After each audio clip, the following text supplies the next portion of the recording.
Either you apologize to my mother right this second, or you pack your bags and get the hell out of my life." The ruthless shout from Julian, the man I called my husband, was thrown directly into my face in front of dozens of relatives. Echoing her son, his mother, Margaret raised her chin and issued a command. "Exactly, and get out of my son's house right now." Then she bent down, stroked the hair of my 3-year-old son, and planted a deadly venom. "Leo, sweetie, you will understand when you are older. The father makes the money to keep the roof from caving in. But your mother." I did not cry. I did not scream. With the iron discipline of a female soldier, I scooped my son up into my arms, grabbed exactly one sleeping bag, and walked straight out the front door. As I started the engine of the Porsche Cayenne, my mother-in-law scrambled after me. Her stiletto heels clicked frantically against the pavement, her voice cracking as she shrieked, "Leave that car here, right now." She was absolutely certain that this massive estate was built on her son's dime. She had no idea that, at exactly 8 o'clock tomorrow morning, a phone call from a lawyer and a stolen truth would twist that arrogant face into absolute humiliation. Before you hear the rest of this deeply satisfying ending, please hit the like button and subscribe to the channel if you have ever had your dignity trampled on by your family. And let me know in the comments, where are you watching this video from, and what time is it right now? The heavy rubber tires of the Porsche crushed the loose gravel. That sound cut sharply through the dead of night. I kept both hands locked at 10 and 2 on the leather steering wheel. My knuckles were bone white. In the rearview mirror, the headlights of passing semi-trucks washed over the back seat, illuminating Leo. He was fast asleep, his small chest rising and falling in a steady rhythm, entirely unaware that his whole world had just been shattered. 10 miles down the interstate, I pulled into the flickering neon lot of a cheap roadside motel. I carried my son inside. The room smelled of stale cigarette smoke, damp carpet, and industrial lemon bleach. I laid Leo gently on the mattress. Then I went straight to the door. I threw the deadbolt. I latched the security chain. I checked the window lock. 3 points of security. Perimeter secured. Only then did I turn around to look at the bed. The cheap floral bedspread was wrinkled. My hands, rough and calloused from years of gripping 50-pound supply crates, moved on pure instinct. I grabbed the edges of the blanket and pulled them taut. I folded the corners under the mattress at a perfect 45-degree angle. Military hospital corners, tight enough to bounce a quarter off of. I needed control. When you cannot control the battlefield, you control your immediate environment. I sat on the edge of the mattress. My chest felt like it was wrapped in barbed wire, pulling tighter with every breath. I refused to let a single tear fall. Crying was a useless expenditure of energy. Instead, I let my mind roll the tape back. Just 20 minutes ago. The backyard. The smell of lighter fluid and charred chuck roast still clung to my hair. It was supposed to be a backyard barbecue to celebrate Arthur's retirement from the school district. I had just driven 4 hours straight from Fort Stewart. For the past 48 hours, I had been low-crawling through Georgia red clay and directing heavy transport convoys in the pouring rain. My combat boots had weighed 10 pounds each. My thighs burned with lactic acid. My shoulders ached from the heavy Kevlar vest. But there was no time to rest. The second I walked through my own front door, I was handed an apron. I stood on the patio holding a massive gold-rimmed porcelain bowl of potato salad. The smooth, delicate ceramic felt ridiculous against the thick calluses on my palms. Across the freshly cut lawn, Margaret was holding court. She wore a silk scarf draped over her neck despite the suffocating summer humidity, and gripped a plastic cup of cheap champagne. She leaned into Aunt Beatrice, her voice intentionally loud enough to carry over the sound of the patio speakers. "It just drains the femininity right out of a woman," Margaret sneered, glancing sideways at me. "All that rigid military nonsense. It completely robs a home of a proper mother. Julian practically runs this household single-handedly." Beatrice nodded, sipping her drink, her eyes tracing me up and down with quiet judgment. I tightened my grip on the porcelain bowl. The edge dug into my fingers. I kept my face blank. A captain in the United States Army Logistics Corps does not break rank because of a civilian's petty gossip. I set the heavy bowl down on the wooden picnic table with a hard, definitive thud. Margaret's eyes snapped toward me. She looked at the yellow sundress I had quickly changed into a dress I bought myself last month. Well, Margaret huffed, raising an eyebrow so high it nearly touched her hairline. She pointed a manicured finger at my dress. Did Julian have to cough up the cash for that outfit too? He works so hard selling real estate, and you just swipe his credit card. A man's wallet can only stretch so far, Eliza. The patio went dead silent. 20 relatives stood around holding paper plates and red solo cups. Uncles, aunts, cousins, not a single one of them said a word. The only sound was the clinking of ice cubes melting in their glasses. Their polite, complicit silence was a physical blow. It was a row of invisible knives sliding straight into my ribs. They were drinking the beer I bought, standing on the grass I paid, for looking at a woman they believed was a useless parasite draining their golden boy dry. I did not defend myself. I did not pull up my bank app to show them who really paid the mortgage. I turned my head and looked for my ally. I looked for my husband. Julian was standing by the stainless steel grill. He wore an expensive, custom-tailored vest, completely unbuttoned, trying to look like a high-rolling real estate broker, casually hosting a summer bash. I stared right at him. Say something, I demanded in my head. Tell your mother whose house this is. Tell them whose money paid for that vest you are wearing. Julian felt my stare. His shoulders stiffened. But he did not look up. He stared down at the grill, intensely focused on a greasy hamburger patty that did not need flipping. He slid the metal spatula under the meat and flipped it anyway. The hot grease popped and hissed against the flames. His jaw clenched. He was shrinking. He was becoming a wall of cowardly meat hiding behind the smoke. He shot me a quick, panicked glance from the corner of his eye, then immediately looked back at the coals. His eyes transmitted a very clear, pathetic message. Just bite your tongue, Eliza. Take the hit. Let her talk. Do not make a scene and embarrass me. I felt a coldness wash over my entire body. It was not anger. It was absolute disgust. My tactical silence, my military discipline to keep the peace had been twisted. My endurance was not seen as strength. To Julian, it was a convenience. To Margaret, it was a weakness. By refusing to look at me, Julian had just handed his mother the weapon she needed. He proved to her that I was completely unprotected. He had no idea that his pathetic silence by the grill was the green light Margaret was waiting for. It was the exact moment she realized she could walk over to where my 3-year-old son was playing on the grass, bend down, and cross a line that could never ever be uncrossed. Julian's silence by the grill hung heavy in the humid summer air. It was a pathetic display of submission. And Margaret read it perfectly. It was a blank check. She set her plastic cup on a patio chair. The ice clinked. She walked across the freshly cut grass toward the hydrangea bushes.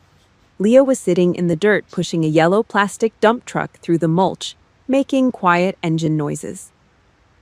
Margaret squatted down next to him. Her knees gave a faint pop. The heavy, suffocating stench of her floral perfume immediately overpowered the smell of the charcoal grill. She reached out.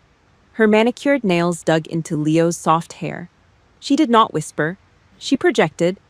She made absolutely sure her voice carried over the low hum of the patio's ear, speakers reaching the ears of every aunt, uncle, and cousin holding a paper plate. Leo, sweetie. She cooed, her tone dripping with fake affection. You will understand when you are older. The father makes the money to keep the roof from caving in. He is the provider. But your mother, well, she just plays dress up. Something inside my chest snapped. It was not a chaotic break. It was a clean, sharp severing of the final thread of tolerance. I was standing near the cooler, holding a heavy glass mason jar filled with iced tea. Condensation slickened my palm. The normal reaction, the civilian reaction, would be to scream, to throw the drink, to cause a scene. I did none of that. I stepped forward and brought the flat, thick bottom of that glass jar down hard against the solid oak of the picnic table. Smack. The ice cubes violently rattled against the glass. The sound was sharp as a gunshot. Conversation across the yard died instantly. The soft country music playing from the speakers suddenly sounded far too loud. 20 pairs of eyes locked onto me. I did not raise my voice. I did not blink. I locked my eyes onto Margaret. My voice came out cold, flat, and hard as steel. Do not ever plant garbage in my son's head to diminish me. Keep your insecurities away from my child. Margaret froze. Her eyes went wide. For a split second, the mask slipped, and I saw the pure, ugly shock of a bully who had just been punched in the mouth. Then the theatrics kicked in. She let out a sharp, dramatic gasp. Her hand flew to her chest, clutching her silk scarf as if she were having a coronary. She stumbled back half a step. "Oh my God!" Margaret choked out, looking around at the silent crowd playing the wounded victim. "In my own home, on Arthur's retirement day, the disrespect." That was the cue. Julian finally abandoned his post at the grill. He threw the metal spatula down. It clattered loudly against the stainless steel prep table. He marched across the grass. His chest was puffed out. His jaw was clenched tight. He was stepping up to play the tough guy performing for the crowd. He stopped inches from my face. I could smell the stale beer on his breath. I could see the sweat beading on his forehead. He was using his physical size to try and intimidate me, looming over my space. "What the hell is wrong with you?" Julian hissed through his teeth. "She is my mother. You do not talk to her like that." I held my ground. "She crossed a line, Julian." "I do not care." He barked, his voice rising, making sure Aunt Beatrice and Uncle Oliver heard him taking control of his unruly wife. He pointed a rigid finger at the front gate. "Either you apologize to my mother right this second, or you pack your bags and get the hell out of my life." I looked down. Leo had dropped his yellow dump truck. He was shrinking back against the hydrangea bush, his small hands pulling at the hem of his shirt. His lower lip trembled.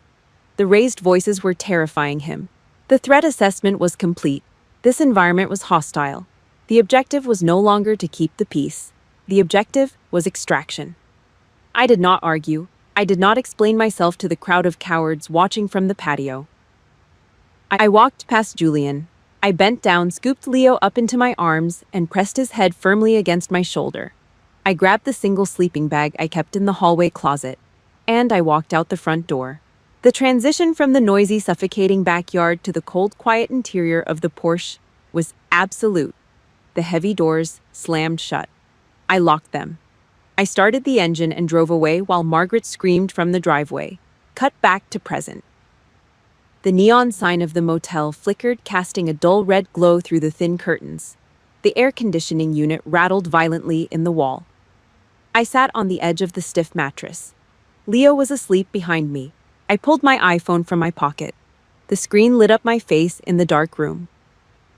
I opened my text thread with Julian. "In the state of Georgia, taking a child across county lines without notice during a domestic dispute can trigger a kidnapping accusation. I know the law. I do not leave loose ends." I tapped the map icon. I dropped a location pin directly on the motel. "I have Leo. We are safe. Do not contact me tonight." I hit send. The blue bubble popped onto the screen.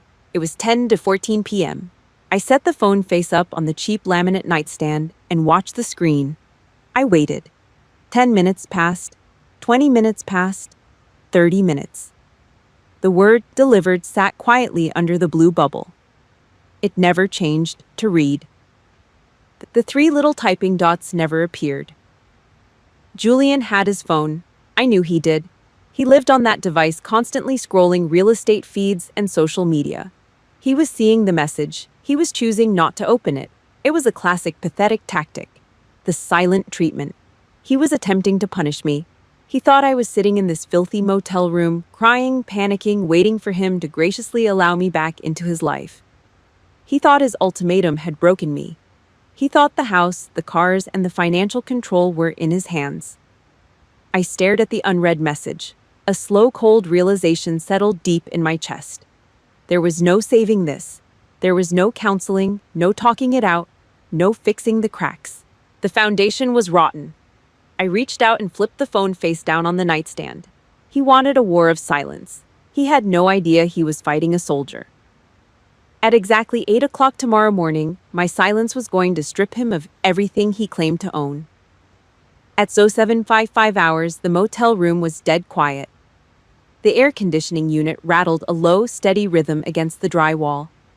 I sat at a cheap laminate desk near the window. The heavy curtains were pulled tight, blocking out the morning sun. A styrofoam cup of black diner coffee sat next to my left hand. It tasted like burnt dirt and tap water.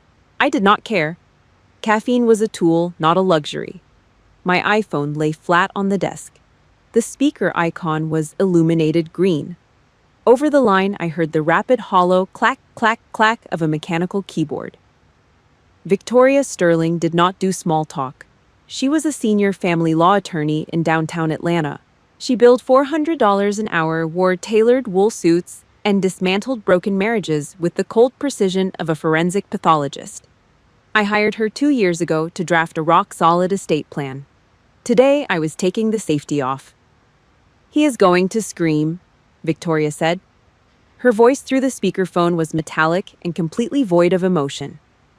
"Let him," I replied, keeping my eyes on the digital clock in the corner of my laptop screen. 0758. I took a slow sip of the bitter coffee. My mind drifted to a worn leather box sitting in a bank vault across town. The inheritance. My grandmother Eleanor Vance was a combat nurse. She spent her youth scrubbing blood off hospital floors and bandaging shrapnel wounds. When my biological mother Sarah chose a needle and a liquor bottle over raising me, Eleanor stepped in. She pulled me out of a rotting trailer park and taught me how to stand up straight. When she died, she left me everything she had saved. That money was her life's blood. It was survival, and Julian used it as a prop. He used my grandmother's blood money to buy a massive house and a luxury car just so he could stand around at country club mixers and play the role of a high-rolling real estate mogul. He slapped his name on my accomplishments to impress a mother who worshipped the illusion of wealth. That thought alone turned the blood in my veins to ice. "Go 800. Dialing," Victoria announced. I heard the phone ring on the other end. Once, twice. "Hello." Julian's voice cracked through the speaker. It was thick, heavy with sleep, and probably a lingering hangover from the cheap beer he drank by the grill last night. "Julian Reese," Victoria stated. It was not a question. "My name is Victoria Sterling. I am the legal counsel retained by Captain Eliza Vance." Notice the name, not Mrs. Reese. Captain Vance. I heard the rustle of bedsheets over the line. Julian was sitting up.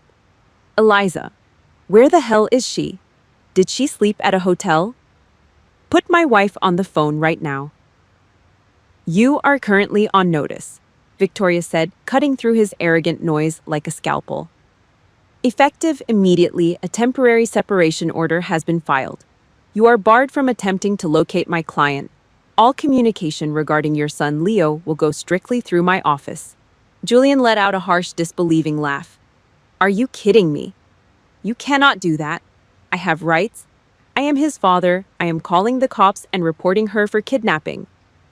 The local precinct already has a copy of the filing along with the location pin she sent you last night, proving she did not cross state lines or conceal the child. Victoria fired back without missing a beat. "Now shut your mouth and listen to the financial injunction." The line went dead quiet. Julian was not used to women who did not shrink when he raised his voice. "As of this morning," Victoria continued, her tone dropping into a lethal measured cadence, "a temporary asset freeze is in effect.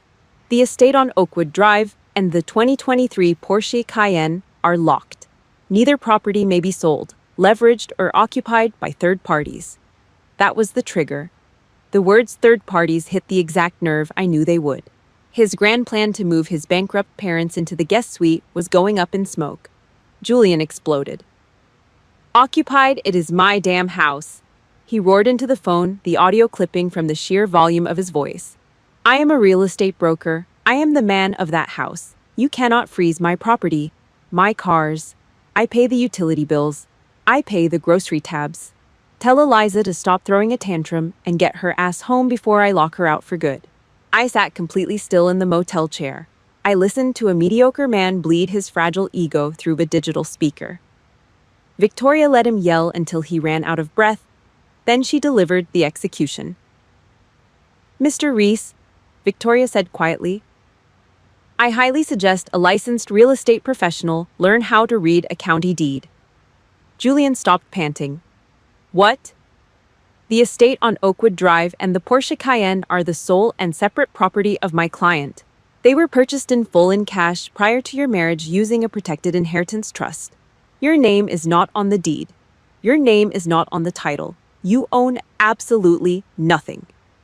The silence that followed was suffocating. I could practically hear the gears grinding in his head as the massive hollow facade of his life collapsed inward. The image he sold to his mother. The fake success he paraded in front of his successful brother Theodore. All of it, gone in 10 seconds. But the tax loop? Julian stammered, his voice suddenly small, desperate. We agreed to keep it in her name for the tax loop. There is no loop, Victoria stated flatly. You are a guest in her home. And as of last night, your residency privileges are under review. Have your attorney contact my office. Do not call my client. Victoria ended the call. The dial tone hummed for 2 seconds before Victoria's voice came back on the line. He is hyperventilating, she reported, typing rapidly on her end. Good, I said, staring at my phone. I am filing the hard copies at the courthouse now. The joint checking accounts have been drained of your direct deposits and redirected to a secure sole proprietorship. Keep your phone on. He's going to break containment. Understood. Victoria hung up. The motel room fell back into a heavy silence. I picked up the styrofoam cup and took another sip of black coffee. I watched the blank screen of my iPhone. 60 seconds. That is exactly how long it takes for a coward to realize he has been backed into a corner with nowhere left to run. 58, 59, 60. The phone violently vibrated against the laminate wood. The screen flashed white, illuminating the dark room. Julian calling. The rat was in the trap. The iPhone vibrated violently against the cheap laminate desk. The screen flashed bright in the dim motel room. Julian calling. I let it buzz twice. I picked it up and swiped right. I did not say hello. I held the phone to my ear and listened to him breathe. What the hell did you say to that lawyer? Julian's voice was frantic. He was not barking orders like he did by the grill last night. The liquid courage from his cheap beer had completely evaporated. He sounded cornered, scared. The truth, I said. My voice was completely flat. Why did your mother think she had the authority to kick me out of my own house, Julian? She was emotional Eliza. You know how she gets. It was a retirement party. You embarrassed her in front of everyone. Answer the question. I pressed the phone harder against my ear. The plastic case creaked under my grip. Why did she think the house belonged to you? He stammered. The line filled with the sound of his heavy, panicked breathing. He was suffocating on his own lies. I told her. You told her what? I told her I bought it. The confession slipped out pathetic and small. I closed my eyes. The sheer stupidity of it was staggering. You told your mother you bought a $2 million estate on Oakwood Drive. You haven't closed a commercial property in 14 months. You are in a massive dry spell. I had to. He snapped, his voice cracking like a teenager. Do you have any idea what it is like every single Sunday dinner? All she talks about is Theodore. Theodore's new stock options. Theodore's promotion. Theodore is a VP of tech at 36, pulling in $500,000 a year. I'm a joke to her. A damn joke. I felt a physical wave of nausea hit the back of my throat. Sibling rivalry. A 31-year-old man playing make-believe to compete with his golden boy brother. So you stole my inheritance, I said, dropping my tone an octave. You stole my grandmother's money, slapped your name on it, and paraded it around the country club. I didn't steal it. We are married. What is yours is mine. You are not on the deed. I told them it was a tax loophole. He yelled, desperate to justify his delusion. I told them I put it in your name to avoid capital gains. I just needed them to look at me the way they look at Theo. Just once, I needed to be the provider. I looked out the crack in the motel curtains. A massive 18-wheeler roared past on the interstate, rattling the window pane. And me. What was my role in this fantasy? Silence on his end, just a heavy, ragged swallow. Say it, Julian. If I told them you bought the house, they would look down on me. So you let them look down on me instead. The puzzle pieces locked together with a sickening click. You let your mother sit on my patio drinking champagne I paid for and call me a leech. You let her tell my 3-year-old son that I was a useless burden. Because pushing my face into the dirt was the only way you could make yourself look tall. I thought you could take it, he whined. You are tough, Eliza. You're in the army. You don't care about that suburban housewife crap. I didn't think it bothered you. My knuckles turned bone white. He used my military discipline against me. He saw my silence not as strength, but as a rug he could sweep his pathetic insecurities under. He threw his own wife to the wolves to buy his mother's approval. Disgust is a cold emotion.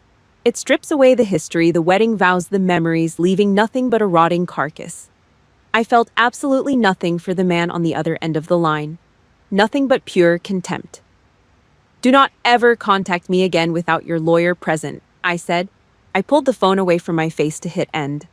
"Wait, Eliza, please. You can't freeze the assets right now. You can't." He was begging now. The fake tycoon was on his knees. "My parents are tapped out. They took a bad hit on Arthur's pension. They are practically broke." I stopped. My thumb hovered over the red button. My tactical brain caught the anomaly. "What does your parents' financial failure have to do with my house?" I told them they could move into the downstairs guest suite. He rushed out his words, tripping over each other. "Just for a year, just until they got back on their feet. I was going to tell you, I swear.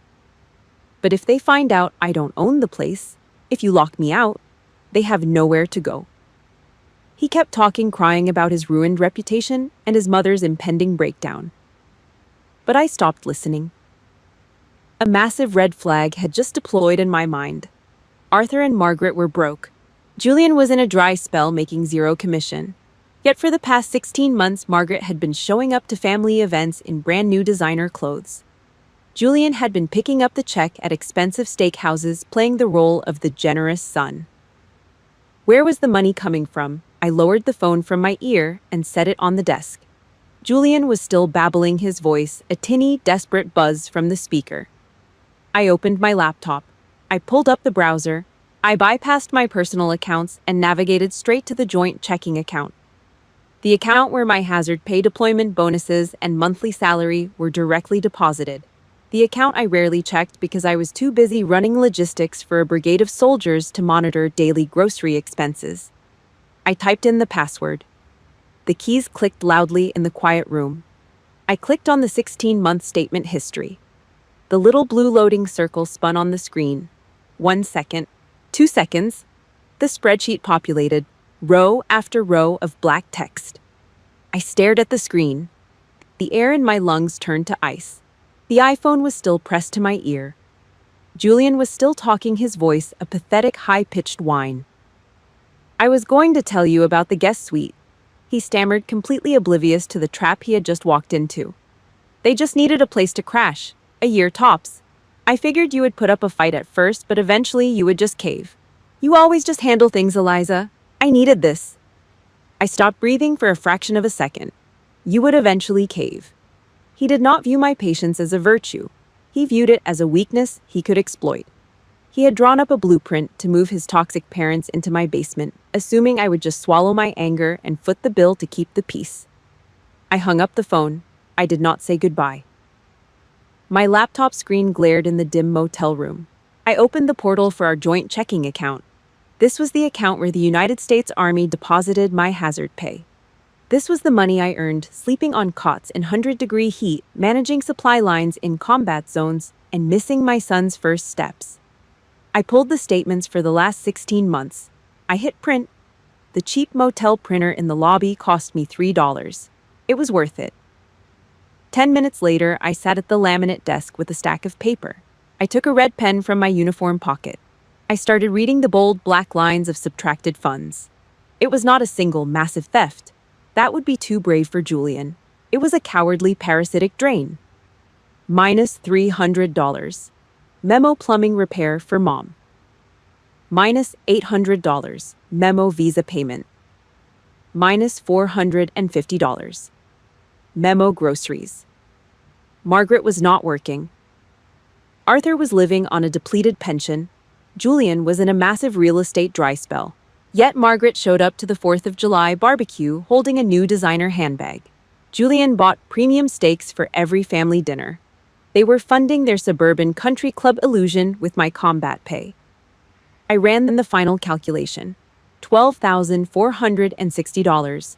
$12,000 of my blood and sweat quietly siphoned off to keep a fake tycoon looking tall, and his arrogant mother draped in silk. I picked up my phone. I dialed Victoria. Divert all future military deposits to the new sole proprietorship, I ordered. And draft an eviction notice for the Oakwood property. Already done, Captain, Victoria replied. The locks on the house are being rekeyed as we speak. You have legal right to occupy. He does not. By 6 o'clock that evening, I was standing in the kitchen of my own home on Oakwood Drive. The air conditioning hummed. The hardwood floors were spotless. Julian walked through the front door at 6:15. He looked exhausted. His tie was pulled loose. He expected to find an emotional wife he could manipulate with tears and empty apologies. Instead, he found me standing rigid behind the granite island. I did not yell. I slid the stack of bank statements across the smooth stone. The papers stopped right at the edge, inches from his chest. The red ink practically bled through the pages. Julian looked down. The color drained from his face, leaving him looking like a sick, cornered animal. $12,000, I said. My voice was a flat, dead frequency. You stole hazard pay from your own child's future to pay off your mother's credit cards. Julian gripped the edge of the granite counter. His knuckles turned white. He did not deny it. He could not. The black and white numbers were staring him in the face. I was going to pay it back, he whispered, his eyes darting to the floor. Once the commercial market bounced back, I swear. Why did you not ask me? I demanded. If your parents were starving, why did you not have the spine to ask your wife for help? Julian swallowed hard. He finally looked up, his eyes glassy. Because I knew you would say no, so I did not ask. That sentence was a physical blow. It was worse than the theft. It was the ultimate betrayal of a partnership. He knew my boundary, and instead of respecting it, he intentionally bypassed it. He actively decided that my voice did not matter. He stripped me of my authority in my own home because playing the wealthy provider for his mother was more important than my trust. Pack your things, I said. Julian blinked. What? You have 30 minutes to gather your clothes and your personal electronics. Anything bought with joint funds stays. You are leaving. Eliza, you cannot do this. Where am I supposed to go? I do not care. He tried to argue. He tried to cry. I simply stood there, my posture locked in rigid attention, my face a mask of stone. When he realized I was not going to break, the desperation turned into a nasty, venomous anger. He stormed up the stairs, throwing open closet doors and cursing under his breath. I stood in the living room and waited. 35 minutes later, the heavy oak front door opened. Julian walked out into the humid evening air. He dragged a large black suitcase behind him. I stood by the front window, partially hidden by the linen curtains. I watched him walk down the driveway. Crunch, crunch, crunch. The hard plastic wheels of his suitcase dragged heavily over the crushed gravel. The sound echoed in the quiet suburban neighborhood. He threw the bag into the trunk of his cheap sedan, slammed it shut, and sped off down the street. The driveway was empty. The physical threat was removed. The perimeter of my home was finally secure. But as I watched the red taillights disappear around the corner, my chest did not loosen. I rested my hand against the cold glass of the window. Julian was just the symptom. The disease was still out there. Kicking a coward out of the house was the easy part. But tomorrow Margaret would realize her cash flow was dead and her golden boy was sleeping on a cheap mattress. The parasite had been severed. The smear campaign was about to begin. The iPhone sitting on the kitchen island would not stop vibrating. Buzz. 2 seconds of silence. Buzz. Buzz. The harsh blue light from the screen cut through the dark kitchen. I stood in the silence of my own house, watching the notifications stack up on the lock screen. Julian was gone, but his mother's mouth was working overtime. Margaret had initiated a full-scale smear campaign. She did not call me. She went straight to Facebook. She posted a long, tearful status about a mother's broken heart. She claimed I used sneaky military legal loopholes to steal her son's hard-earned assets. She painted herself as the tragic matriarch and Julian as the hard-working, blindsided victim of a greedy, gold-digging woman. The flying monkeys were already swarming. I picked up the phone. A text from Julian's cousin Oliver flashed on the glass. "You are a piece of trash, Eliza. Julian bought that house. He gave you that car. Now you lock him out, you ungrateful leech. Do not ever show your face at a family event again." My thumb hovered over the keyboard. The bile rose in the back of my throat, hot and acidic. I wanted to fight back. The civilian impulse was screaming at me to march upstairs, grab the deed from the fireproof safe, snap a picture, and post it right in the middle of Margaret's pathetic comment section. I wanted to humiliate them. I wanted to watch them choke on their own lies in front of 300 mutual friends. I locked the screen. I tossed the phone back onto the granite counter. No, you do not engage an enemy on their terms. You do not roll around in the mud with pigs. They thrive on the noise. They feed on the drama. I operate in the silence.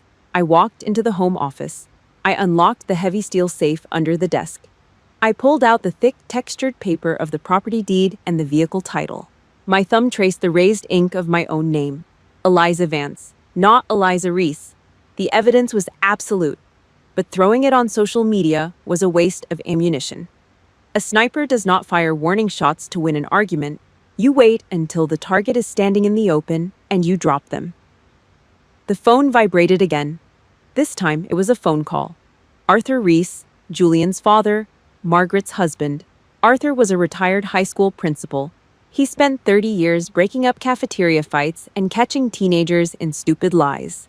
He was quiet, mostly passive, letting Margaret run her mouth to keep the peace. But he was not an idiot. I hit the green button.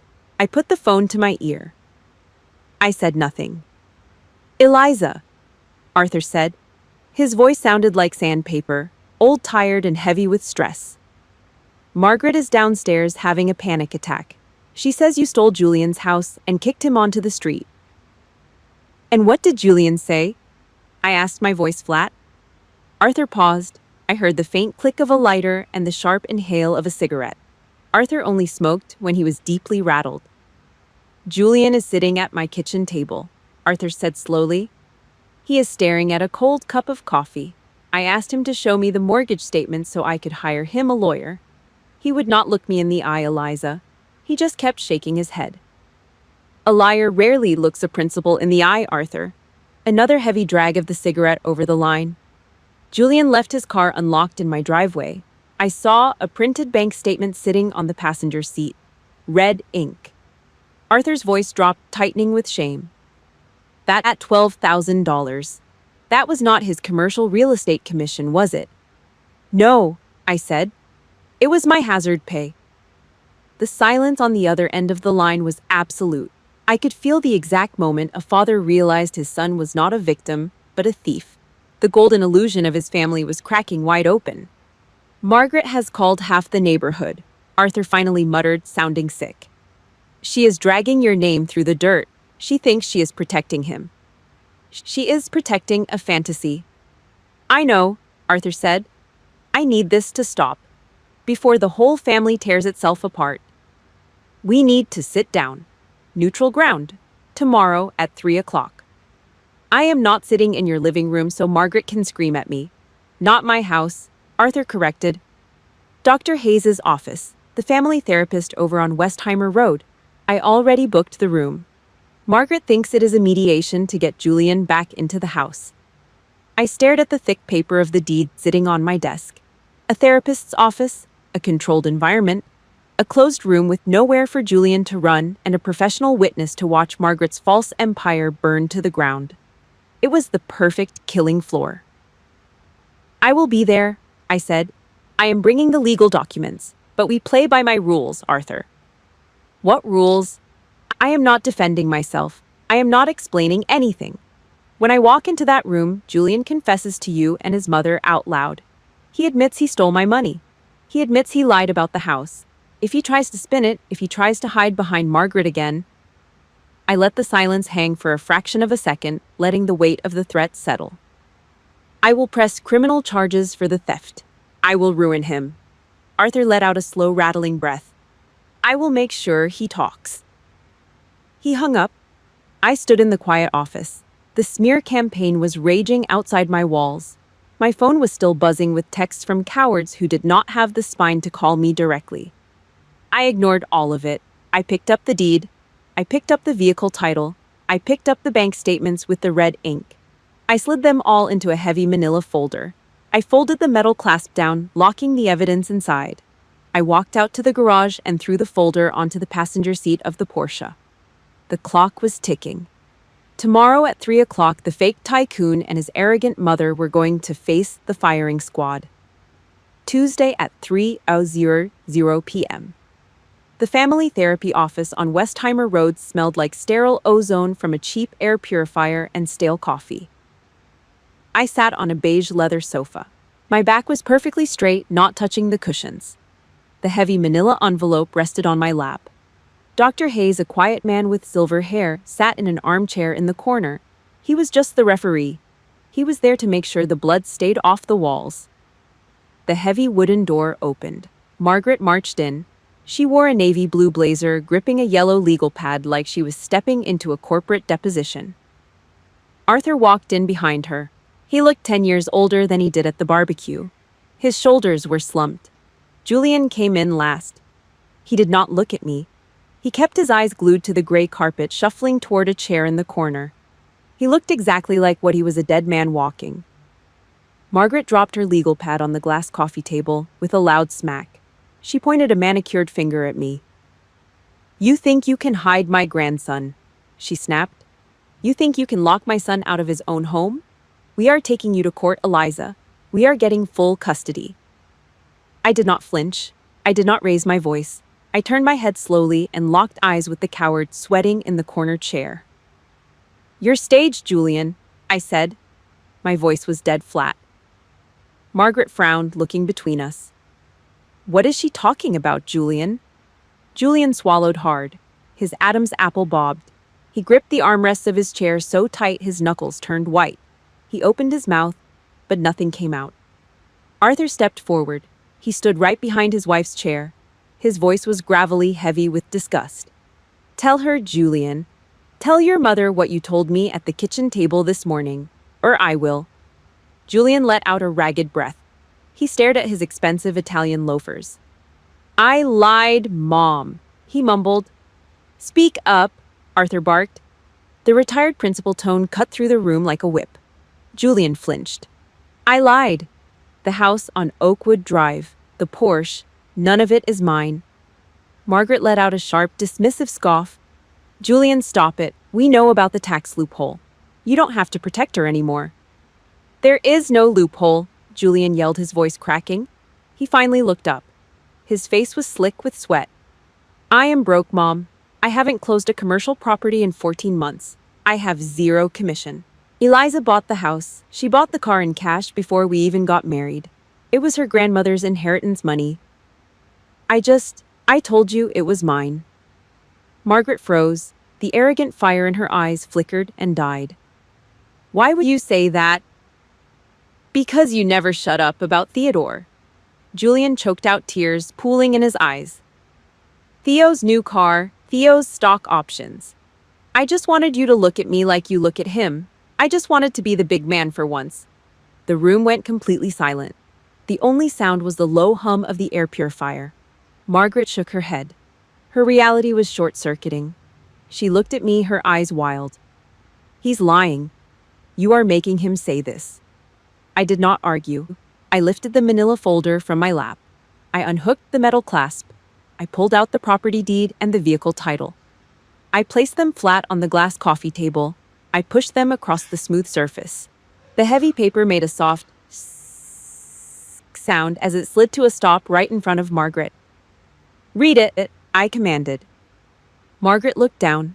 The black ink was undeniable, sole and separate property of Eliza Vance. The blood drained from Margaret's face, leaving her skin the color of wet cement. The fake empire she had paraded in front of her country club friends collapsed into dust right in front of her eyes. But I was not done.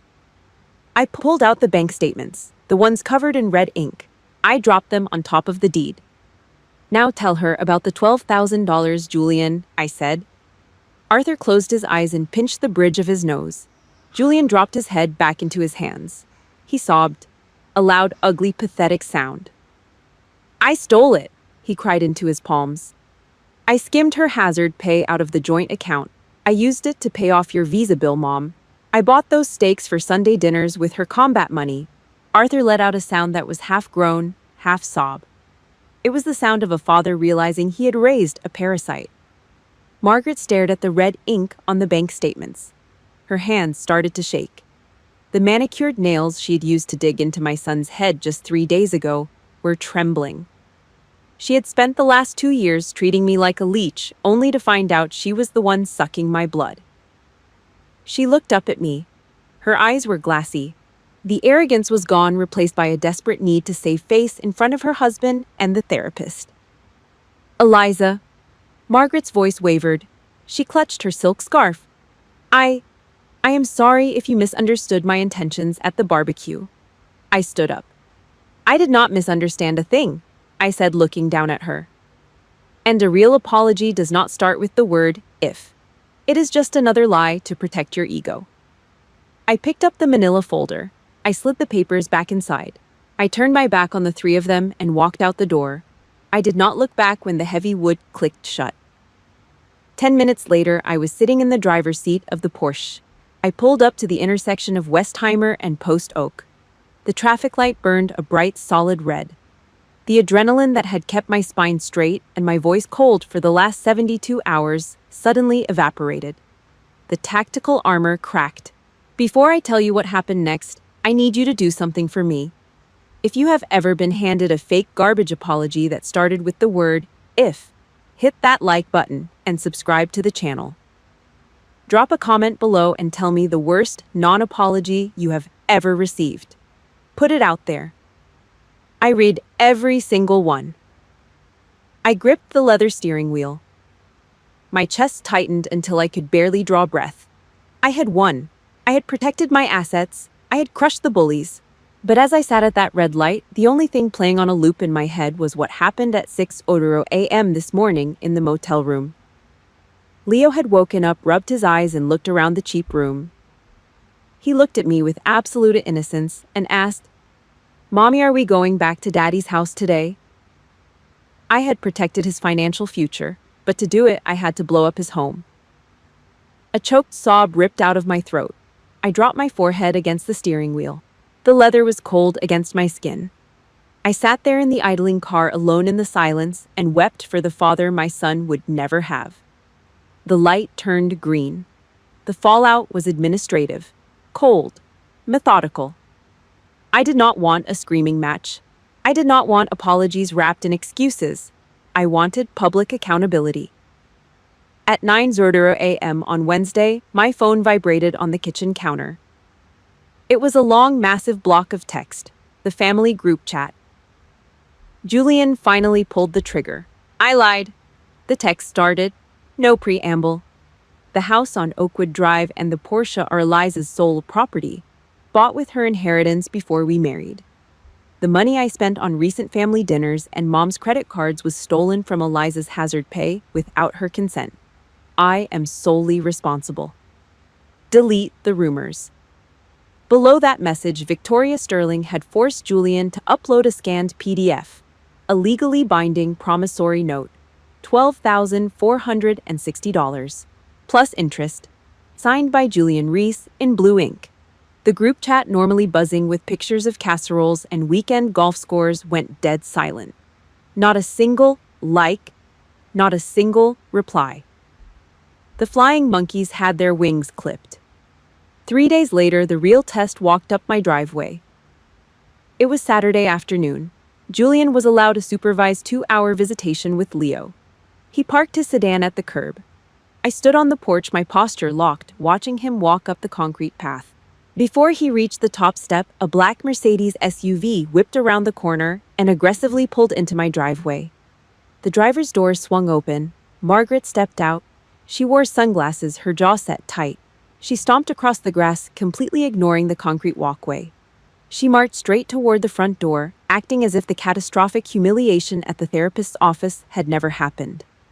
Delusion is a powerful drug. She was operating on pure muscle memory, expecting to bulldoze her way into my home to see her grandson. "I brought toys for Leo," she announced loudly, holding up a plastic shopping bag. I did not move. I did not speak. I simply braced my stance, ready to shut the heavy oak door in her face and call local dispatch. But I did not have to. Julian stopped at the top of the stairs. He turned around. He planted his boots firmly on the concrete, dropping his shoulders. He positioned his body squarely between his mother and my front door. "Stop," Julian said. Margaret paused on the bottom step, blinking behind her sunglasses. "Excuse me?" "Move out of the way, Julian. I am here to see Leo." "No," Julian said. His voice was not shaking this time. There was no liquid courage, just cold reality. "You are not allowed in this house. You do not step foot on this porch unless Eliza invites you." Margaret's mouth dropped open. "I am your mother. And this is her house," Julian fired back. "Get back in your car, Mom." For 10 long seconds, they stared at each other. Margaret looked for the weak boy who always backed down. The boy who let her insult his wife to feed her own ego. But that boy was broke, sleeping on a cheap mattress in a rented apartment, carrying a $12,000 debt. He could not afford to play her game anymore. Margaret's shoulders sagged. She dropped the plastic bag on the bottom step, turned on her heel, and walked back to her SUV. The heavy door slammed. She backed out of the driveway and sped away. Julian turned around to face me.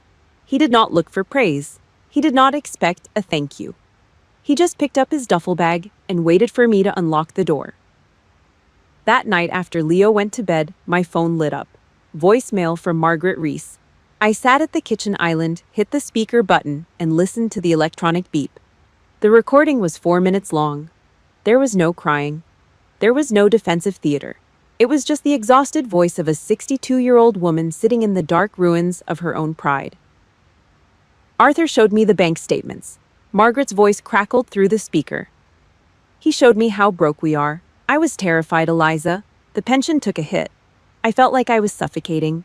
When Julian started throwing money around, buying steaks, telling me he bought that massive house, I knew it didn't make sense. But I wanted to believe it.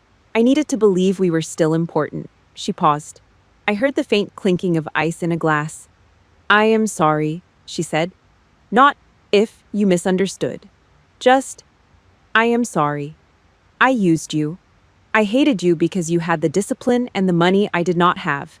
And I let my son steal from you so I could pretend I was still somebody. I am sorry." The line clicked dead. I stared at the phone. It was the truth, ugly, raw, and pathetic, but it was the truth. The next morning I texted Arthur. I told him to bring Margaret to the public park 2 blocks away. Neutral ground, open air. At noon I sat on a green wooden bench near the playground. Margaret walked over. She wore a simple gray sweater. No silk scarf, no expensive handbag. I did not invite her to sit down. "We are establishing the rules of engagement," I said, looking straight up at her. Margaret nodded slowly, keeping her hands clasped in front of her. "Rule 1, I stated, my voice clinical and detached. You do not show up at my house unannounced. If you want to see Leo, you coordinate with Julian during his visitation hours, and it happens outside my property." She nodded again. "Rule 2, you never speak a single negative word about my military service, my career, or my authority in front of my son again. You cross that line and I cut contact completely until he is 18. Margaret swallowed hard. "I understand. This is not a punishment." I told her, my eyes locking onto hers. "This is a boundary. You respect it and you get to be a grandmother. You test it and you become a stranger." She looked at me. The arrogance was entirely gone, replaced by a grim acceptance. She was looking at the woman who controlled the battlefield. She turned and walked back toward Arthur's car. The physical perimeter was secure. The legal perimeter was locked down. The enemy had surrendered and accepted the terms of the treaty. But as I watched Leo sliding down the plastic slide, laughing in the afternoon sun, my chest felt hollow. The external war was over, but the internal damage remained. Why did a decorated army officer tolerate this abuse for so long? Before firing back, I picked up my phone. I needed to call Dr. Hayes. 90 days of legal separation. That was the timeline. 90 days since Julian dragged his black suitcase out of my driveway. He moved into a cramped 1-bedroom apartment near the interstate. He paid me exactly $800 on the first of every month, chipping away at the $12,000 promissory note. He did not miss a payment. He did not miss a supervised weekend visit with Leo. And for 90 days, we attended mandatory couples therapy. It was a Tuesday afternoon. The soft yellow lamplight in Dr. Hayes' office cast long shadows across the beige carpet. Julian sat on the far end of the leather sofa, wearing a wrinkled button-down shirt. The fake swagger was gone. The fake tycoon was dead. He looked like a guy who worked 50 hours a week for commission he was not getting. Dr. Hayes sat across from us, a yellow legal pad resting on his knee. He was not a referee today. Today he was a surgeon holding a scalpel.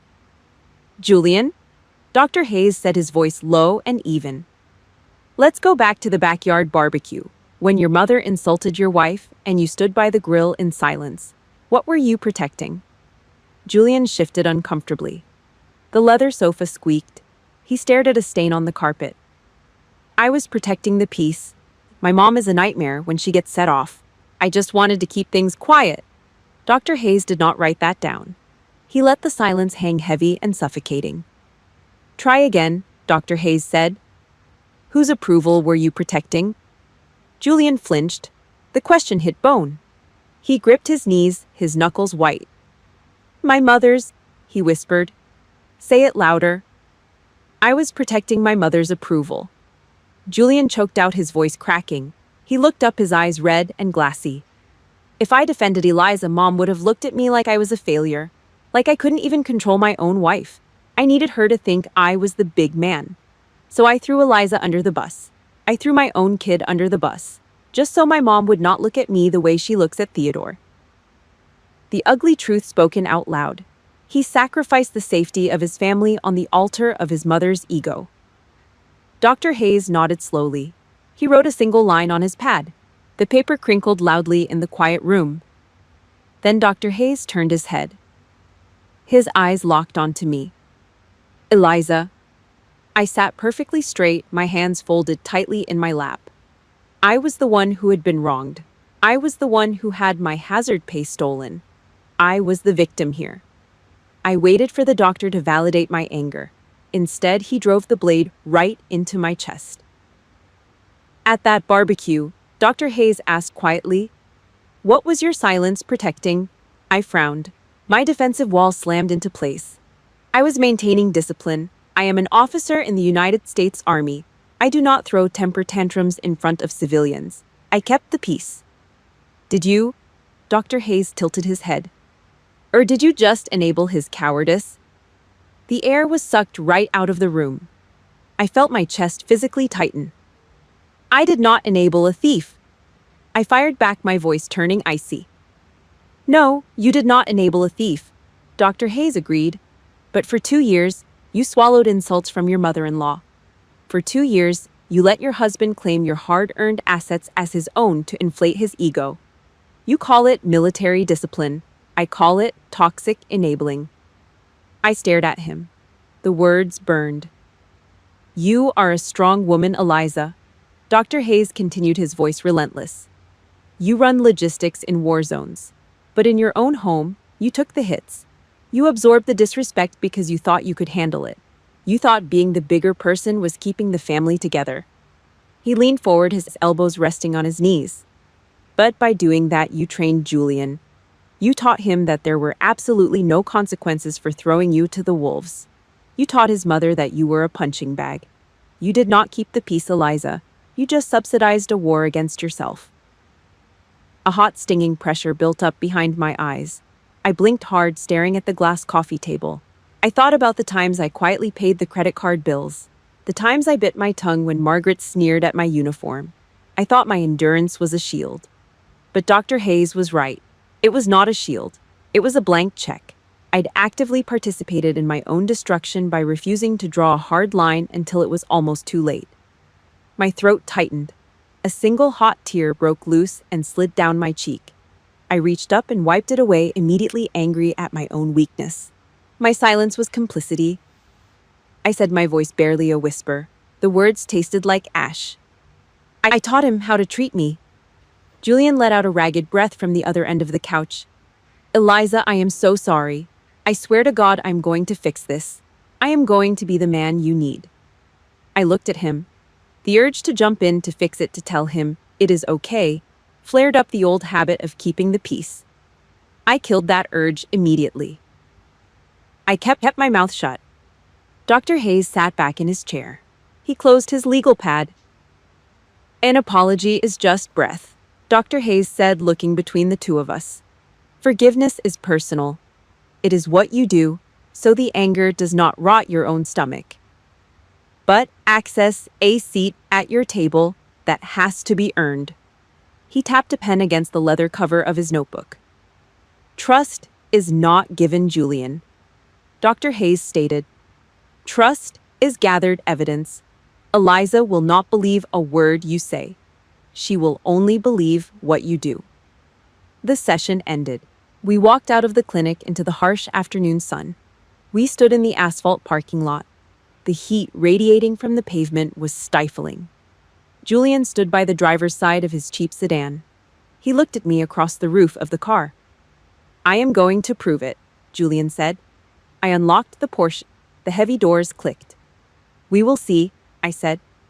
I got in and drove away.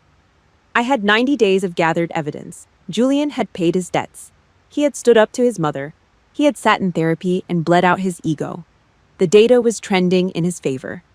But a controlled environment like a therapist's office is one thing. Real life is another. The real test was coming. Next Saturday was Leo's 4th birthday, and Chloe, Julian's 26-year-old sister, the social media influencer who fed on drama like a vulture, was on the guest list. 6 months later. The late September sun warmed the backyard on Oakwood Drive. The air smelled of burnt sugar from the grill and sweet vanilla frosting. It was Leo's 4th birthday party. The guest list was small, heavily vetted, and strictly controlled. Arthur and Margaret were there, sitting quietly under the patio umbrella, honoring the rules of engagement. And then there was Chloe, Julian's 26-year-old sister. She lived in a high-rise downtown, funded mostly by credit card debt and brand deals for weight loss gummies. She was a social media influencer. To her, a family gathering was not a celebration. It was content. She stood near the folding tables, her iPhone held up at chest level. The camera lens pointed directly at the crowd. I was wiping down the granite counter near the drinks cooler. Julian was standing next to the 3-tier superhero cake, holding a heavy silver cake knife. So, Eliza. Chloe projected her voice, her tone dripping with that fake high-energy internet cadence. She made sure the camera had a clear angle of my face. Now that the dust has settled, do you feel like you won big? Like looking back on the great property heist of Oakwood Drive, do you think securing the bag was worth the family drama? My stomach dropped. A sharp electric shock ran down my spine. It was the same physical reaction I had 6 months ago when Margaret cornered me at the barbecue. I felt the muscles in my jaw lock tight. I stared at the phone in Chloe's hand. She was fishing. She wanted a viral soundbite. She wanted me to explode, or better yet, she wanted to see if Julian would revert to his old habits and let her insult me to my face. I took a slow breath. I prepared to drop the rag and walk over to manually take the phone out of her hand. I never got the chance. Thwack. The sound of solid silver hitting solid oak echoed across the patio. I turned my head. Julian stood over the dessert table. He had slammed the flat side of the heavy cake knife down onto the cutting board. His face was rigid. His posture was totally squared off, facing his sister. "Put the phone away, Chloe," Julian ordered. Chloe laughed, a nervous, high-pitched sound, keeping the lens trained on him. "Come on, Jules. I am just asking the real questions. My followers love a good legal drama." "There is no drama, and there was no heist," Julian fired back. His voice was not shaking. It was loud, firm, and broadcast to every single person standing on that patio. That house, that car, every single dime of it always belonged to Eliza. I lied to this family because I was too proud to admit I was failing. Eliza did not steal anything. She took back what I tried to steal from her. So put the damn phone down and shut your mouth, or I will throw you out of my son's party myself. The patio was dead quiet. Chloe's fake smile completely melted. She lowered the iPhone. She looked past Julian, searching for backup. She looked at her mother. Margaret sat under the umbrella. 6 months ago, she would have jumped up and defended her daughter's right to disrespect me. But today, Margaret just shook her head. "Put it away, Chloe," Margaret said quietly, staring down at her paper plate. "Julian is right. Do not ruin this." Chloe flushed bright red. She shoved the phone into her designer purse and stormed toward the front gate. The metal latch clicked shut behind her. I stood by the cooler. I watched Julian pick the silver knife back up and carefully wipe the blade with a napkin. He looked at me across the yard. He did not smile. He just gave a single, slow nod. Trust is gathered evidence. Dr. Hayes's words echoed in my head. Julian had just handed me a massive piece of evidence. He did not shrink by the grill. He did not let the women in his family use me as a punching bag to protect his ego. He took the hit. He absorbed the shame publicly to protect the truth. It took another 6 months after that birthday party to finalize the paperwork. 1 year from the day I packed that single sleeping bag and drove to a cheap motel. Victoria Sterling slid a heavy legal document across her mahogany desk. A post-nuptial agreement. It was airtight. It outlined in black and white legal ink that every asset purchased with my grandmother's inheritance, the house, the vehicles, the investment accounts, were my sole and separate property. Indisputable, untouchable. In the event of a divorce, Julian waived all rights to alimony or equity in the estate. He signed it without hesitation.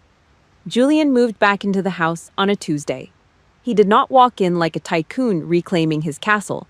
He walked in carrying 2 duffel bags, quiet and respectful. He did not park in the garage. He parked his cheap sedan in the driveway. He knew he was a guest who had finally earned the right to cross the threshold. The war was over. The boundaries were set in stone. Later that evening, I sat on the edge of Leo's bed. He was 4.5 now. The superhero blankets were tucked perfectly under the mattress. He was holding a small plastic army truck.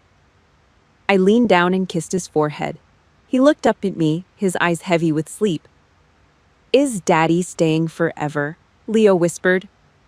I brushed the hair out of his eyes. "Daddy is staying as long as he remembers the rules, Leo. Because a real home belongs to people who are brave enough to face the truth, not people who hide behind lies." He nodded, not fully understanding the weight of the words, but finding comfort in the steady tone of my voice.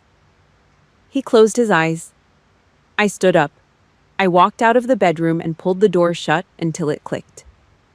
I walked down the dark hallway. The house was quiet.